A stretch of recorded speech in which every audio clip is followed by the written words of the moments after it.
오늘 말씀은 시편 34편 9절 말씀입니다. 구약성경 824페이지에 있습니다. 우리 힘있게 찬송 고백하기를 원합니다. 같이 읽겠습니다.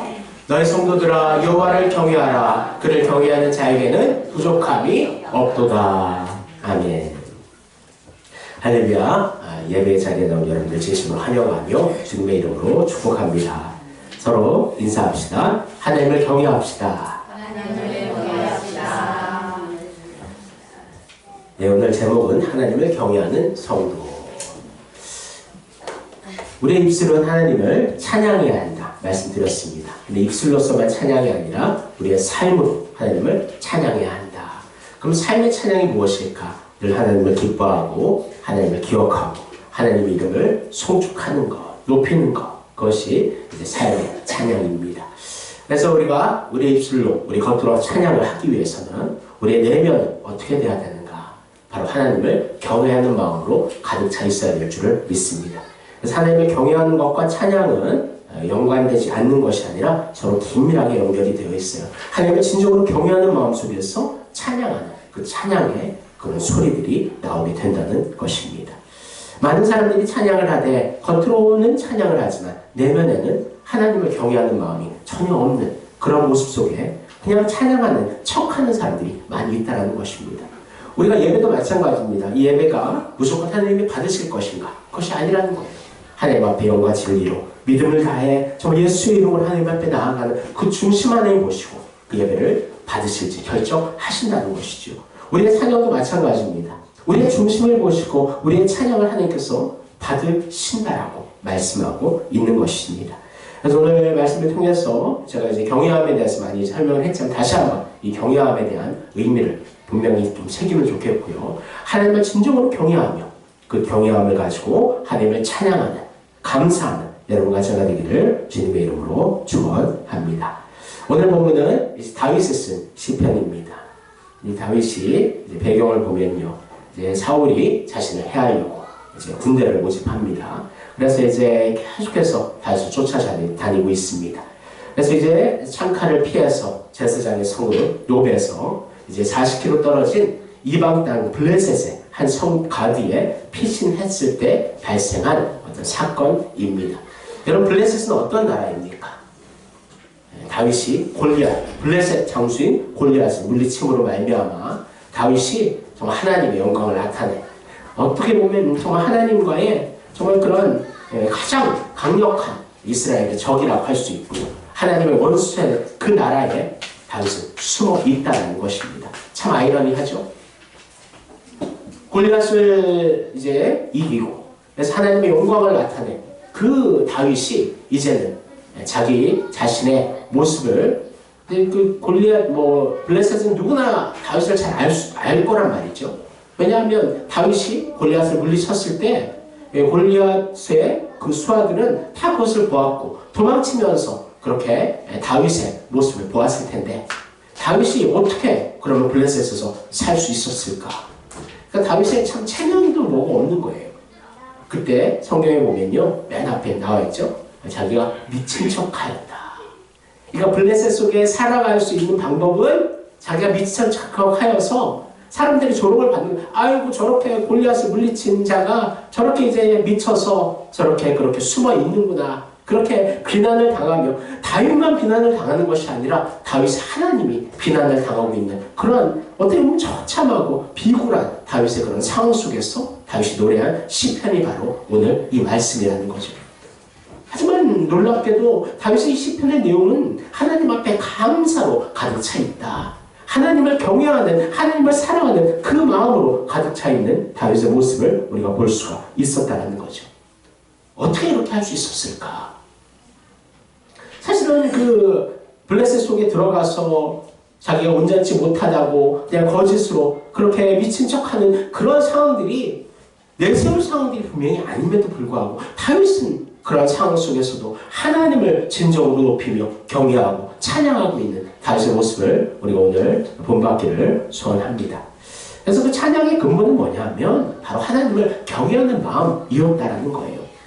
상황 환경을 보면 자기 자신이 고개도 들 수가 없죠. 하나님 앞에 나아갈 수가 없죠. 하지만 그는 자기를 사랑하시고 자기를 용서하시는 하나님을 바라보았고 그 하나님의 얼굴을 보니까 하나님을 경외하는 마음, 그 안에서 기쁨과 감사와 영광이 나타났다는 것을 여러분 기억하시기를 원합니다.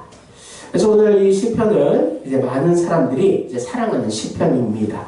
특별히 예루살렘 교회 때 초대교회 보면요, 성 만찬식 때 이 노래를 많이 사용했다라고 해요. 그리고 이제 로마 정부의 기독교 탄압 당시에도 이제 이 시를 믿는 자들이 묵상함으로 말미암아 위험한 순교의 길을 정말 그렇게 담대하게 걸어갈 수 있었던 그런 힘이 되는 말씀이기에 함께 다시 한번 나눠보기를 원합니다.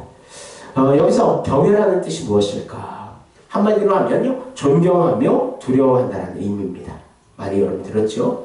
한번 다시 따라해 보겠습니다. 경외는 존경하며 두려워하는 것이다. 네, 여기서 하나님의 존경하는 마음.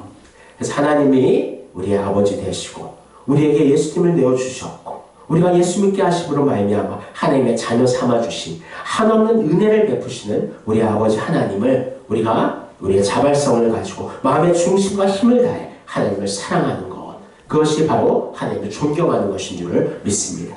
또한 한편으로는 하나님이 공의의 하나님이심을 우리가 믿으며 죄를 미워하시고 죄를 멸하시는 하나님이시다. 정말 그 의의 하나님의 정말 그 우리의 관점에서 하나님을 또 두려워하는 마음이 분명히 있어야 될 줄을 믿습니다. 하지만 이 두려움은 공포심의 두려움은 아니에요.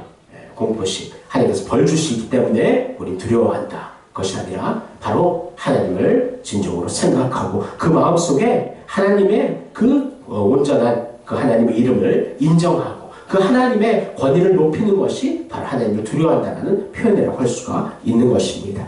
잠언 9장 10절에 이렇게 말씀하고 있습니다. 같이 읽겠습니다. 여호와를 경외하는 것이 지혜의 근본이요 거룩하신 자를 아는 것이 명철이니라. 아멘. 우리의 지혜의 근본이 무엇인가? 지혜라는 것은 이 세상을 잘 살아가기 위한 하나의 우리의 가진 그러한 마음과 생각이라 표현할 수 있지만 하나님 성경에 말하는 지혜는 하나님을 경외하고 하나님을 알아가는 것이 참된 지혜이다. 그래서 하나님을 경외하는 것이 지혜의 근본이 된다는 것입니다. 사실 우리 아이들을 위해 기도할 때도 우리 아이들에게 지혜를 주옵소서 항상 기도하죠. 지식은 정말 어떻게 보면 한계가 있는 자신의 어떤 목적을 이루기 위한 하나의 수단일 뿐이라면 지혜라는 것은 이 세상을 더욱더 잘 살아갈 수 있는 어떤 그런 방법이라 할 수 있는데요. 항상 아이들에게 지혜를 달라 기도하는데 그 지혜의 근본이 무엇인가? 바로 하나님을 온전히 경외하는 데서 시작된다. 여러분들 기억하기를 원합니다. 저희의 가정도 하나님을 경외하는 마음을 계속해서 길러 나아가야 된다는 것이지요. 많은 크리스천들이 하나님을 알기는 하지만 존경과 두려운 마음을 갖고 하나님을 깊이 만나기를 원하는 그러한 사람들이 많이 없음을 우리가 알 수가 있습니다. 하나님과의 깊은 교제 속에서 하나님을 더욱더 알아가야 되는데 그 과정들이 자꾸나 막혀진다는 거죠. 여러분 누구 친구를 사귀어봐서 알 거예요. 어떤 친구를 사귈 때 처음에는 이름만 알고 처음에는 이제 겉에 이야기들만 하다가 나중에는 그 사람을 향한 신뢰의 마음이 생기고 우리의 속마음들을 다 털어놓으면서 그 친구들과 더욱더 깊은 그런 교제를 하게 되는 것입니다. 마찬가지입니다. 하나님을 진정으로 사랑하고 하나님의 우리가 자녀된 모습이라면 하나님을 더욱더 깊이 알아가는 것은 당연한 것이고 자연스러운 것임에도 불구하고 많은 사람들이 선을 걸어놓고 하나님 앞에 찬양하고 예배를 하지만 어떤 그 선을 넘어서면 하나님 앞에 더 이상 나아가지 않는 그러한 성도들이 많이 있다는 것입니다. 하지만 얼마나 하나님의 마음이 아프실까?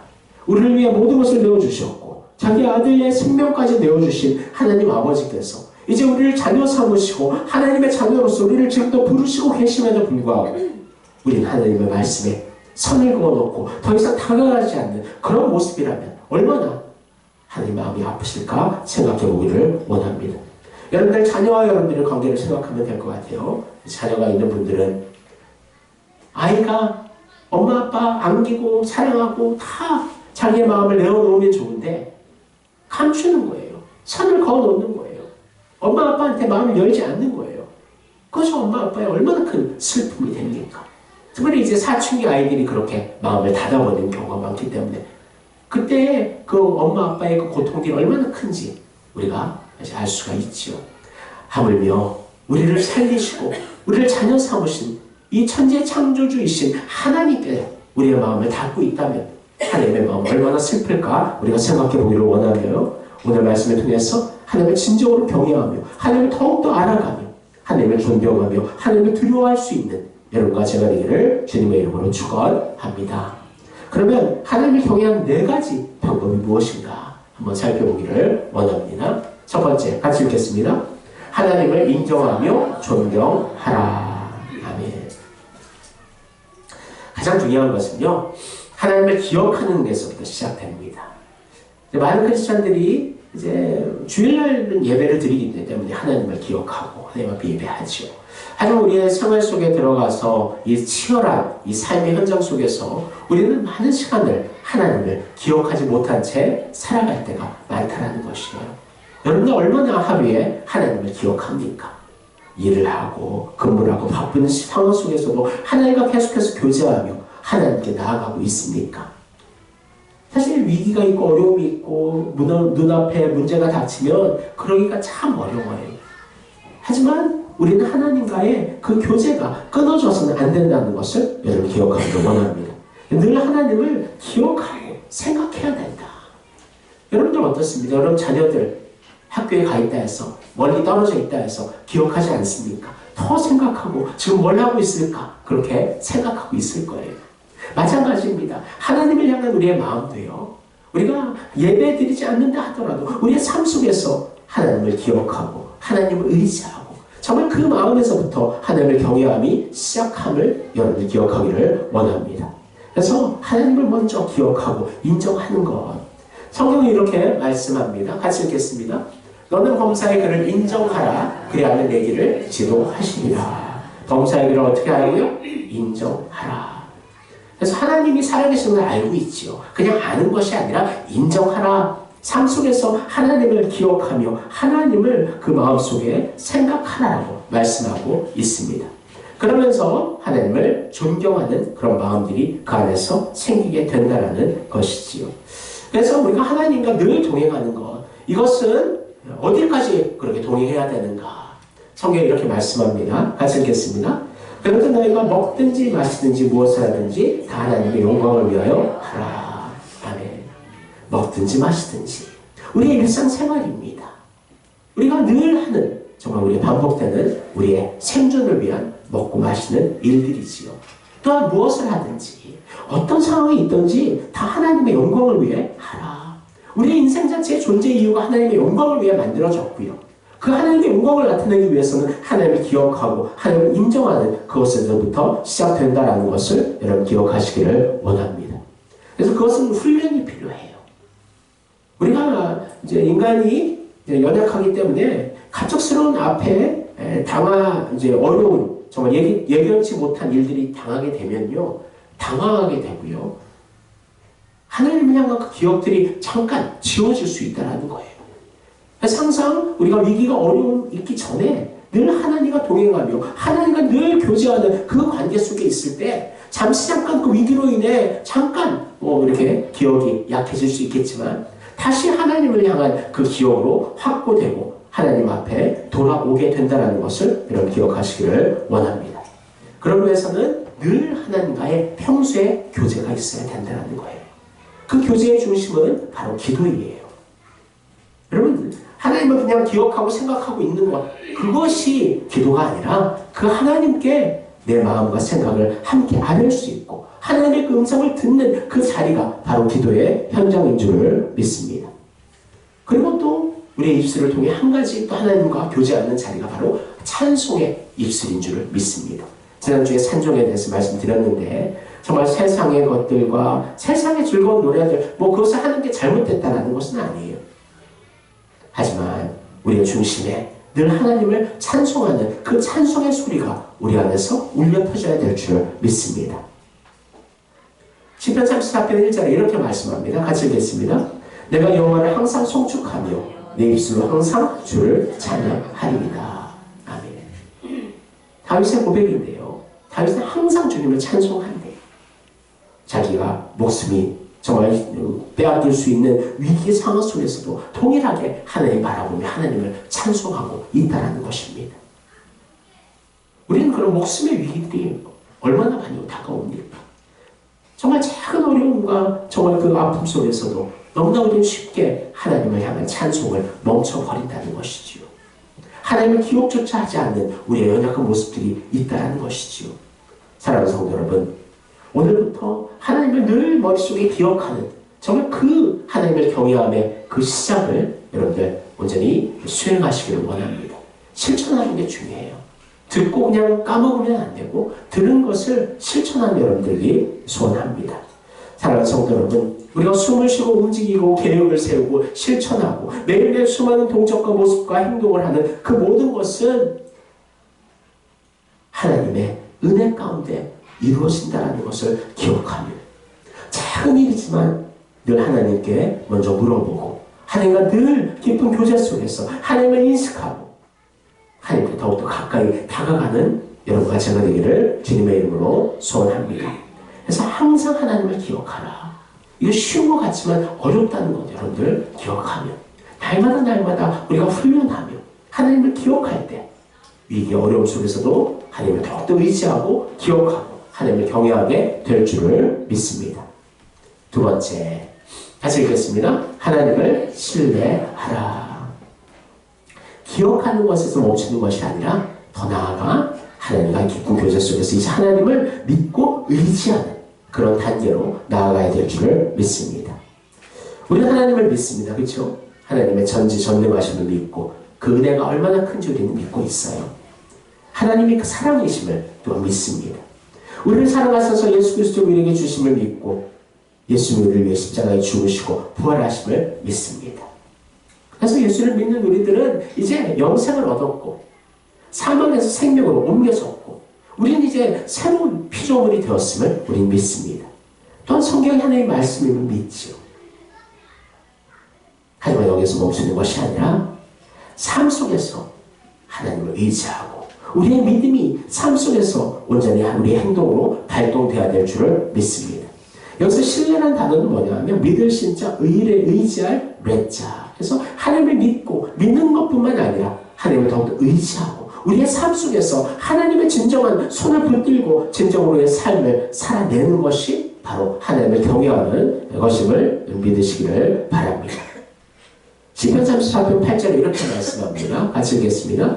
너희는 여호와의 선하심을 맛보아 알지어다. 그에게 피하는 자는 복이 있도다. 아멘. 하나님을 믿고 하나님을 인정하고 하나님을 온전히 신뢰하기 위해서는 우리가 하나님을 신뢰하는 그 경험을 해야 된다는 거예요.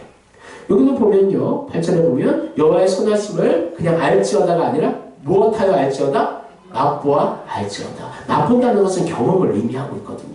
하나님이 나에게 어떤 선하신 하나님이신지 우리의 삶 속에서 그냥 머릿속에서가 아니라 우리의 삶에서 하나님의 선하심을 경험할 때 더욱더 하나님 앞에 친밀하게 나아가게 될 줄 믿습니다.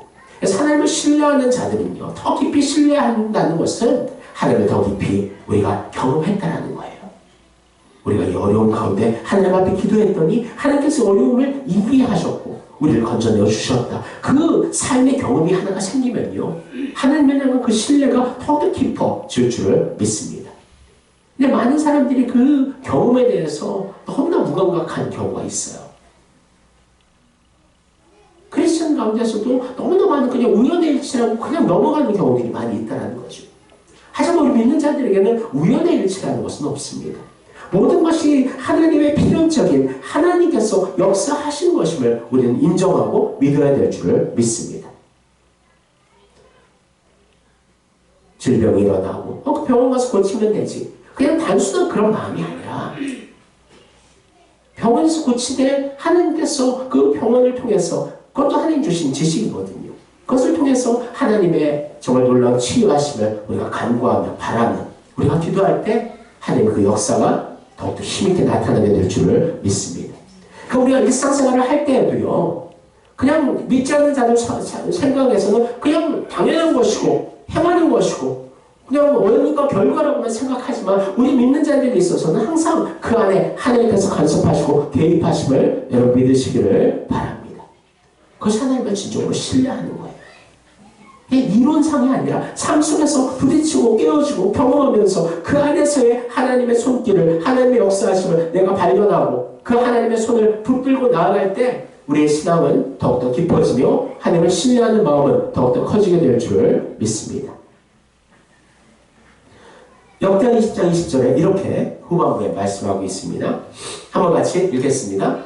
유다와 예루살렘 주민들아 내 말을 들을지어다. 너희는 너희 하나님 여호와를 신뢰하라. 그리하면 견고히 서리라. 그 선지자들을 신뢰하라. 그리하면 형통하리라. 아멘.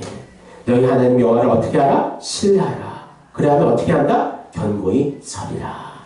그렇습니다. 하나님을 진정으로 신뢰할 때 반석 위에 세워진 집이 된다라는 거예요. 여러분 그냥 하나님을 알고 믿고 자연스럽게 반석 위에 세워지는 가정이 되는 것 아닙니다. 여러분 예수 믿고도요. 그 가정이 얼마나 정말 힘들고 정말 고난이 있는 가정들이 얼마나 많이 있습니까? 예수 믿는다고 다 그런 문제들이 해결되는 게 아니에요. 예수 믿고 나서 이제 하나님을 신뢰하며 하나님을 의지하는 정말 그 하나 되는 마음 속에서 그 가정들은 견고히 하나님 앞에 반석 위에 언제나 세워져 나아가야 될 줄을 믿습니다. 그래서 반석 위에 세워진다는 의미 성경에서도요. 예수님의 말씀에 순종하는 것. 그러니까 그 믿음의 행함이 있어요. 믿음의 결과로 그 행동이 나타나고 하나님을 진정으로 삶 속에서 하나님을 믿고 의지할 때 그것이 든든한 반석이 된다는 것을 여러분 기억하시기를 원합니다. 그리스도의 순종 위에 세워진 가정. 그렇게 세워져 나아갈 때 어떤 풍파도 흔들 수 없다는 것입니다. 건강, 물질, 명예, 행복 그 어떤 것으로도 흔들 수 없다. 그것이 하나님을 신뢰하는 하나님 앞에 순종하는 그 가정에 하나님 주시는 특권인 줄 믿습니다. 여러분 하나님을 신뢰한다는 것, 삶 속에서 신뢰한다는 것, 다윗의 우리의 모습을 한번 돌아보기를 원합니다. 다윗의 과거로 한번 돌아보겠습니다. 이제 골리앗 앞에서 다윗이죠. 같이 읽겠습니다. 다윗이 블레셋 사람에게 이르되 너는 칼과 창과 단창으로 내게 나아오거니와 나는 만군의 여호와의 이름 곧 내가 모욕하는 이스라엘 군대의 하나님의 이름으로 내게 나아가노라. 아멘. 여러분 예수님을 하나님을 신뢰하고 예수님을 믿으려면 이렇게 믿어야 될 줄 믿습니다. 사실 다윗은 정말 이제 왕이 되고 나이가 들어가면서 어떻게 보면 신앙이 더 이렇게 커져야 되는데 정말 작아지는 다윗의 모습을 또 보게 돼요. 하지만 그럼에도 불구하고 다윗은 언제나 하나님께서 자기를 보호하시고 인도하셨던 그 소년 시절에, 목동 시절에, 연약했던 그 시절에 그 하나님을 언제나 다윗은 기억하며 의지하고 있다는 것을 여러분 기억하시기를 원합니다. 다윗은 작은 소년이었어요. 하지만 그럼에도 불구하고 하나님 주신 큰 용사의 믿음을 가지고 하나님을 그렇게 완전히 신뢰하고 의지함으로 말미암아 자기 목숨까지도 하나님 앞에 맡기는 그러한 하나님과의 관계였다는 것입니다. 여러분 다윗의 하나님과의 관계는 탄탄한 관계였어요. 얇은 끌로 메어진 것이 아니라 굳건하게 하나님과 동여 메어진 그런 관계였음을 우리가 이 말씀을 통해서 알 수가 있습니다. 얼마나 어린 소년의 입장을 생각해 보세요. 3m나 되는 그 골리앗, 그 장수 얼굴만 봐도요. 그냥 손발이 떨려서 주저앉을 수밖에 없는 그런 상황입니다. 하지만 이 소년 다윗은 용사의 신앙을 가졌다. 뭐냐하면 하나님께서 이 골리앗보다 훨씬 더 크시고 하나님께서 그 골리앗을 이기실 것임을 다윗은 믿고 있었다는 것입니다. 다윗은 그것을 어떻게 알 수 있느냐? 다윗은 경험했다라는 거예요. 양들을 보호하고 양들에게 정말 자기의 생명을 내어주며 이 양들을 위해 정말 양들을 지키는 마음속에서 하나님께서 실제적으로 다윗에게 힘을 주셔서 사자를 찢어버리게 하시고 도망가게 하는 놀라운 힘을 하나님께서 허락해 주셨다는 거죠. 양들을 지키면서 다른 목동들은 그냥 따분한 함의 일상을 지나갔겠지만 다윗은 양들을 지키면서 하나님을 더욱더 만났고 하나님의 권능을 경험했고 하나님의 크심을 깨달아 알았다는 것입니다. 그 훈련 속에서 다윗은 골리앗 앞에 이렇게 당당하게 설 수 있었다는 것이죠. 그래서 너는 칼과 창과 단창으로 나오지만 나는 만군의 여호와의 이름으로 내가 모욕하는 이스라엘 군대 하나님의 이름으로 내게 나아가노라. 다른 이스라엘 백성들은 하나님을 믿었지만 하나님께서 자신을 이렇게 보호하실 것까지는 믿지 못했다는 것입니다. 하지만 다윗은 달랐습니다. 자기의 과거의 경험 속에서 사자와 모든 맹수들을 찢어 이기게 하시고 그렇게 하나님께서 힘주신 그 하나님께서 이 골리앗, 이 장수도 그 짐승 중에 하나처럼 되게 할 것이다. 확신과 신뢰가 있었기 때문에 구체적인 하나님을 향한 그 신뢰와 경험들이 있었기 때문에 다윗은 그렇게 신앙의 고백을 할 수 있었고 실질적으로 하나님 능력 주셔서 골리앗을 이길 수 있게 하셨다는 것입니다. 사랑하는 성도 여러분, 주님을 신뢰한다면 이렇게 신뢰하기를 원합니다. 그냥 어려움 없을 때는 하나님 신뢰합니다 하다가 작은 문제만 터지면 걱정, 근심하고 하나님을 의지하는 마음들이 멈춰섰다면 여러분 회개하기를 원하고 작은 문제에서부터 큰 문제에 이르기까지 하나님 앞에 하나님을 진정으로 신뢰하는 그 신뢰의 능력이 용사의 신앙이 여러분들 안에서 작용되기를 주님의 이름으로 축원합니다. 세 번째 같이 읽겠습니다. 주의 뜻을 이해하라. 로마서 12장 2절입니다. 너희는 이 세대를 본받지 말고 오직 마음을 새롭게 함으로 변화를 받아 하나님의 선하시고 기뻐하시고 온전하신 뜻이 무엇인지 분별하도록 하라. 아멘. 하나님을 진정으로 신뢰한다면 그 마음속에 하나님이 기뻐하시는 것이 무엇일까? 하나님의 뜻이 무엇일까? 그것을 생각할 수 있다는 것입니다. 그래서 항상 우리가 믿음이 커져가면서 내 뜻은 점점 작아지는 것이고요. 아버지의 뜻이 무엇일까? 아버지의 계획이 무엇일까? 아버지의 마음이 무엇일까? 항상 그것이 우리 마음속에 더욱더 가득 채워지는 것인 줄을 믿습니다. 하나님의 뜻을 알려주옵소서. 내 뜻대로 기도하는 것이 아니에요. 내 뜻대로 응답되는 것이 아니에요. 항상 아버지의 뜻을 찾고 그 뜻대로 하나님 응답하여 주옵소서. 그것이 우리의 기도의 중심 되기를 소원합니다.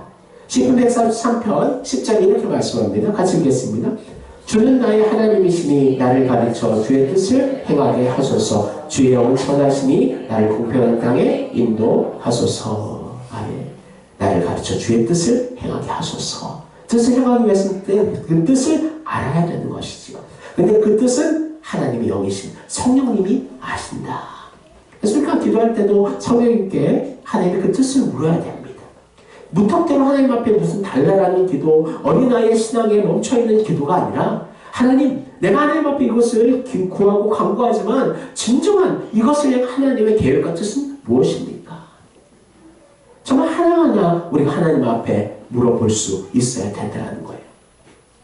그러니까 이 기도라는 것이 그냥 이렇게 동적으로 그냥 내 할 말만 하는 그런 막 입술이 바쁘게 움직이는 것만 기도가 아니라 우리 하나님 앞에 간구하되 하나님의 뜻을 찾고 그 뜻을 기다리는 그 정적인 기도의 모습도 우리에게 있어야 된다는 것을 여러분 기억하시기를 원합니다.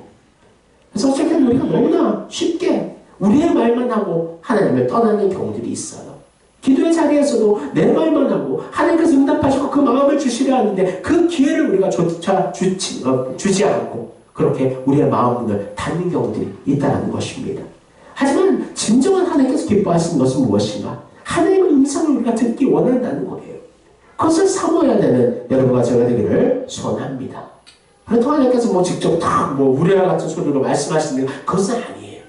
잔잔한 마음으로 말씀을 통해 하나님께서 우리에게 그 마음을 전해주시는 줄을 믿습니다. 그래서 어쩔 때 보면은 이게 맞는가 저게 맞는가 하나님께서 딱 이렇게 뭔가 카드를 보여주시고 뭔가 글씨를 보여주시면 좋은데 그렇지 않은 경우들이 많이 있죠. 하지만 그럼에도 불구하고 내가 하나님의 뜻을 계속해서 성령 안에서 찾기를 원하고 그 마음의 문을 두드릴 때 하나님께서 그것을 기뻐하시고 우리가 선택하신 것에 대해서 하나님의 또 다른 뜻과 의미를 부여해 주신다는 것을 여러분 기억하시기를 원합니다. 사랑하는 성도 여러분, 성령님은 지금도 여러분의 마음의 문을 두드리고 계십니다. 분명히 기억하세요. 성령님께서 역사하심으로 말미암아 여러분들이 이 자리에 와서 예배할 수 있는 것이고 하나님의 말씀을 깨닫고 아멘으로 화답할 수 있는 것이고 여러분들의 입술을 열어 하나님을 찬양할 수 있다는 것을 여러분 기억하시기를 원합니다. 하나님의 뜻을 찾는 것은 쉬운 게 아니에요. 어쨌든 하나님의 뜻을 알려달라고 우리가 기도하는데 우리의 생각, 우리가 가지고 있는 그런 마음들이 이렇게 작용하는 경우들이 있어요. 그래서 내가 기도하는데 가장 먼저 예를 드는 거고 떠올랐다거나 그러니까 많은 사람들이 하나님의 뜻의 기준들을 자기 자신의 어떤 그런 생각과 반응에 그 기준을 잡고 있는 경우가 있다는 거예요. 그것은 참 위험한 것입니다. 기도할 때도요, 여러분들, 내가 마음속에 가장 먼저 떠올랐다. 이거 하나님의 뜻이다. 그렇게 섣불리 우리가 생각할 수 있는 것은 분명히 아니에요. 하나님의 말씀 안에서 우리가 하나님의 뜻을 계속해서 찾고 하나님을 기다리는 정말 그 중심이 있을 때 분명한 하나님이 이것은 하나님의 뜻임을 깨닫게 하는 그 상황이 오게 될 줄을 믿습니다. 제가 과거에 이제 병원에 입원한 경우가 있어요. 꽤 오래 전이죠. 그래서 이제 헬리코박터균으로 인해서 위장이 이제 좀 출혈이 돼서, 근데 이 출혈을 멈추는 것은 의사들도 할 수 없다고 그러더라고요. 그래서 어느 순간에 되어서 이제 입원을 잠깐 해서 이렇게 이제 기다리고 있는데 이 피가 멈추지 않으니까 이제 몇 시간 후면 이제 수혈을 해야 된다라고 긴급하게 얘기하더라고요. 그래서 마음속에 이제 두려움도 생기고 이거 어떡하지 하는데, 그때가 이제 초창기 전도사 시절이었는데, 그래서 내가 맡겨진 그런 일들도 있고 교회 일들도 해야 되고 하는데 하나님 앞에 기도했습니다. 간절히 하나님, 이 출혈이 의사가 어떻게 멈출 수 있는 것이 아니라고 합니다. 하나님, 이 출혈을 하나님 멈춰 주옵소서. 간절히 기도하고 또 기도하는데 어느 순간 하나님께서 그런 마음을 주시다, 확신을 주시는데 이것은 어떤 표현할 수 있는 게 아니에요. 증거로 보여지는 것보다도 더욱더 강력하게 너의 피가 이제 멈춰졌다, 회복되었다, 그런 확신을 하나님 주시는데요. 와, 이것이 성령님이 주시는 확신의 마음이구나. 그때 이렇게 놀라면서 깨닫게 되었습니다. 그래서 이미 그 마음속에 평안이 있는 거예요. 그래서 이제 진짜 이제 병원 의사에서 이제 수혈을 하려고 이제 병원에 이제 거기 들어가니까 이제 좀 반응을 하고 검사를 하는데 갑자기 의사가 저한테 얘기하는 거예요. 조금 있다가 이제 다시 병실로 가려고 하더니 오더니 이제 출혈이 멈췄으니까 이제 퇴원하고 가셔도 됩니다. 그래서 바로 얼마 안 돼서 바로 퇴원했던 그런 또 간증의 경험들이 있는데요. 그래서 하나님이 주신 그 마음들은요, 내 생각, 그냥 내가 먼저 판단, 그렇게 쉽게 그냥 결정되는 것이 아니라 하나님 주시는 강력한 그 뜻을 하나님께서 우리에게 주실 때 우리가 그 뜻을 알게 될 줄을 믿습니다. 사랑하는 성도 여러분, 하나님의 뜻을 찾는 것은 어려운 것이에요, 분명히. 하지만 말씀과 기도 안에서 그 뜻을 찾으려고 우리가 노력하고 기도하고 애쓸 때 하나님께서는 하나님의 그 마음을 우리에게 분명히 보여주실 줄을 믿습니다. 그렇게 하나님을 찾는 것, 뜻을 찾는 것, 그것이 하나님을 경외하는 것이다. 여러분들 기억하시기를 원합니다. 마지막 네 번째 같이 읽겠습니다. 조건 없이 순종하라. 이사야서 6장 8절입니다. 내가 또 주의 목소리를 들으니 주께서 이르시되 내가 누구를 보내며 누가 우리를 위하여 갈고 하시니 그때에 내가 이르되 내가 여기 있나이다 나를 보내소서 하였더니. 아멘. 그래서 마지막 이제 하나님 앞에 순종하는 것입니다. 이제 이사야에게 하나님 질문합니다. 내가 누구를 보내며 누가 우리를 위하여 갈고. 참 이 세상은 아직도 하나님께서 추수해야 될 정말 그러한 영혼의 밭들이 너무나 많이 펼쳐져 있습니다. 그 추수할 일꾼들을 하나님 지금도 찾고 있는데요. 여러분들은 그러한 하나님의 부르심에 어떻게 우리가 반응하고 있습니까? 하나님, 내가 여기 있습니다. 무조건 나를 사용하옵소서. 그렇게 조건 없이 하나님 앞에 순종할 준비가 되어 있습니까? 아니면 여러 조건들, 하나님 이것만 좀 해결하고요, 이 감기만 나아지면요, 이 문제만 해결되고 이 사업만 잘 진행되면요, 어떤 조건을 가지고 그렇게 하나님 앞에 그렇게 거래를 하고 있지는 않습니까? 진정한 하나님을 경외하는 사람이라면 이 조건이 없어야 될 줄 믿습니다. 처음에는 조건들이 많이 생길 수밖에 없어요. 하지만 우리 하나님을 더욱더 깊이 신뢰하고 경외하면서 믿음이 커지면서 그 조건들이 점점 더 사라지게 되는 거예요. 그리고 나중에는 하나님 부르시면 어떤 상황 환경일지라도 하나님 앞에 먼저 그 부르심에 순종하며 나아가는 것, 그것이 참된 하나님을 경외하는 중심인 줄을 믿습니다. 사랑하는 성도 여러분, 사실 아직은 조건 없이 무조건 하나님 뜻에 순종한다, 너무나 어려워요. 너무나 아직 나는 못해 생각할 수 있어요. 하지만 하나님 앞에 믿음으로 늘 하나님을 인정하며 하나님을 신뢰하며 하나님의 뜻을 찾으며 정말 그렇게 하나님을 알기 위해 우리가 발버둥치고 나아갈 때 하나님께서 분명히 하나님의 뜻에 순종할 수 있는 정말 그 힘과 믿음과 능력을 허락해 주실 줄을 믿습니다. 오늘 말씀을 맺겠습니다. 하나님을 경외한다. 어떤 의미인지 첫 번째 같이 읽겠습니다. 하나님을 인정하며 존경하라. 두 번째, 하나님을 신뢰하라. 세 번째, 주의 뜻을 이해하라. 네 번째, 조건 없이 순종하라. 이 네 가지를 여러분 마음속에 기억하며 여러분들 하나님을 진정으로 경외하는 여러분과 제가 되었으면 좋겠습니다. 다음 주에 추수감사 주일인데 그냥 그때 하나님 찬양하고 감사하고 정말 그 모습으로 그냥 끝나버리는 것이 우리의 감사가 아니라 진정으로 마음 중심에 하나님을 경외하는 마음을 가지고 우리 입술엔 하나님을 찬양하는 그 찬양의 입술이 되며 우리의 삶으로 하나님 앞에 감사하며 하나님께 순종하며 하나님의 뜻을 찾고 하나님을 진정으로 더욱더 알아갈 수 있는 더욱더 하나님을 깊이 만나가며 하나님의 그 사명을 이루어가는 여러분과 제가 되어서 하나님을 진정으로 찬양하며 감사하며 하나님의 이름을 경외하는 여러분과 제가 되기를 주님의 이름으로 축원합니다. 기도하겠습니다. 사랑하는 하나님 감사합니다. 오늘 하나님을 경외하는 것이 무엇인가? 하나님을 경외하는 성도가 어떤 성도인가? 다시 한번 깨닫게 해주시니 감사를 드립니다. 하나님 먼저 하나님을 인정하기를 원합니다. 그리고 하나님을 신뢰하기를 원합니다. 그 뜻을 찾으며 그 뜻대로 순종하며 하나님 앞에 순종으로 나아가기를 원합니다. 하나님, 이렇게 하나님을 경외하며 우리의 믿음이 자라가며 하나님을 더욱더 깊이 만나고 하나님의 영광의 도구로 오직 더욱더 우리를 사용하여 주옵소서. 하나님, 진정으로 하나님을 찬양하는 그 찬양이 추수감사절날 어떤 특별한 날 찬양이 나타나는 것이 아니라 우리의 삶 속에서 매일매일 하나님을 찬송하며 하나님을 경외하며 하나님께 감사하는 우리 가정 또 우리 교회 되게 하여 주옵소서. 감사드리며 예수님 이름으로 기도합나이다. 아멘.